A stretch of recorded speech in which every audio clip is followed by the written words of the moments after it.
Relativity. When you think of relativity, you think of this guy, don't you? Albert Einstein.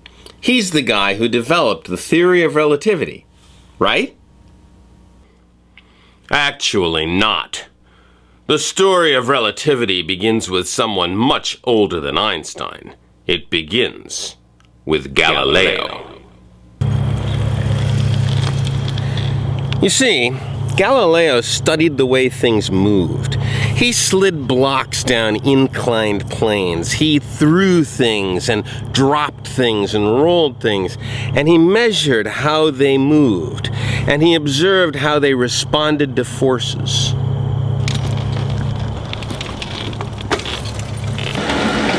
All this measurement, it caused him to notice something. Something puzzling. Something profound. He described it this way. Imagine you're in a ship at sea. You're inside a cabin, but you can't see out of this cabin. It's completely enclosed. Inside the cabin, there are butterflies, birds flying around, and a bottle is suspended from the ceiling that allows drops of water to fall to the floor. Imagine also that even though the wind is blowing and the ship is under sail, that the sea is perfectly flat. The ship is not rocking or rolling in any way. It's just moving forward at a constant velocity. There is no observation you can make, neither of the butterflies, nor of the birds, nor of the drops of water dripping from the bottle, that will tell you how fast that ship is sailing. Unless you can look outside, you simply cannot measure your velocity. The laws of physics are independent of velocity. The only velocity you can ever measure is velocity relative to something else. The very concept of an absolute velocity, including the absolute velocity of zero, is meaningless. This eventually became known as the Principle of Relativity. And our life here on Earth, it's a daily demonstration. The Earth spins at 1,000 miles an hour at the equator, but the people who live on the equator don't seem to notice. The Earth flies around the sun at 67,000 miles an hour, but on a lazy summer day while we're lying on the beach, that velocity doesn't impress us much. The sun races around the center of our galaxy at 1.3 million miles per hour, while we sit on our couch and watch Star Trek reruns. Spock here, Captain. The principle of relativity was described by Galileo in 1632. It tells us that the laws of physics are identical regardless of your velocity. There's no experiment you can perform, no physical set of things that you can do that will tell you your absolute velocity. The only kind of velocity you can know or have is velocity that is relative to some external frame of reference. Then, in the 1800s, people like Gauss and Faraday and Ampere were studying electrical and magnetic phenomenon. And they realized something very strange. They realized that the ratio of the unit of electrostatic charge to the unit of electrodynamic charge was a velocity. Imagine their surprise, their excitement, their concern. Here was the simple ratio of two physically measurable quantities, and it produced an absolute velocity, a velocity without an external frame of reference. Galileo would have thrown them overboard. But it gets worse. In 1856, Wilhelm Edvard Weber and his associate Rudolf Karlsruhe performed a set of delicate and careful experiments in order to measure that ratio.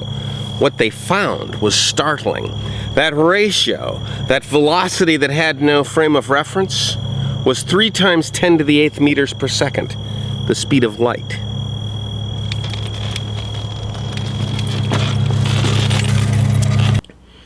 Weber named it C. What a dilemma. How could a physical experiment produce an absolute velocity? Something really had to be wrong. 5 years later, in 1861, James Clerk Maxwell, possibly the greatest theoretician the world has ever known, produced 4 simple equations. Those equations showed that electromagnetism travels in waves. What's more, they showed that the speed of those waves was c. This gave physicists the answer they were looking for. After all, if electromagnetism moved in waves, something's got to be waving.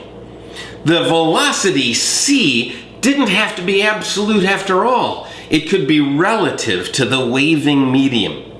On top of this, physicists already knew that light traveled at c and that light was affected by electromagnetism. So what else could light be but propagating electromagnetic waves? For this reason, physicists named the waving substance the luminiferous ether. This strange substance, massless, frictionless, must permeate all of space.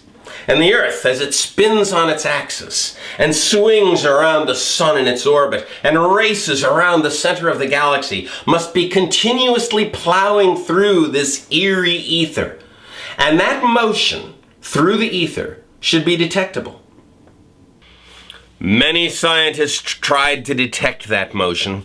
They built careful and exquisite apparatus. They conducted many experiments, but they all failed. Then, in 1887, Albert Michelson and Edward Morley conducted the definitive experiment. They built the most sensitive apparatus. They conducted the most careful and delicate of experiments, but it was to no avail. No one could detect a relative motion through the ether.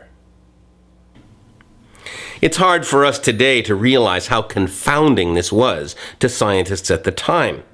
Either they had to find this mysterious substance that was the frame of reference for c, or they had to completely abandon Galileo's principle of relativity. It must have seemed to them as though Galileo's ship was sinking in Maxwell's waves. Then, in 1905, Albert Einstein published a small and simple paper entitled On the Electrodynamics of Moving Bodies, in which he showed that Galileo's ship could safely sail on Maxwell's waves if the speed of light remained constant to all frames of reference. But that's a topic for another time.